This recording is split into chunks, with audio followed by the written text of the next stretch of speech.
got it all set up. See if y'all can see everything. Got it. Oh, and then I forgot, there was another little part that went in here, so I put it in there. Okay, the number 1 is like a low speed. That's for soft fruits and vegetables, such as strawberries, tomatoes. So that's what we'll need.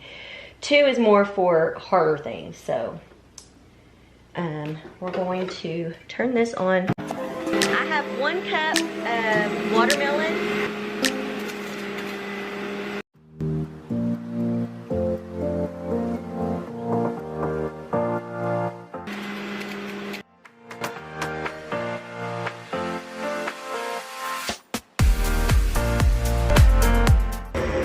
So now,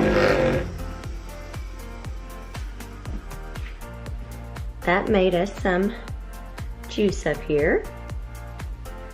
And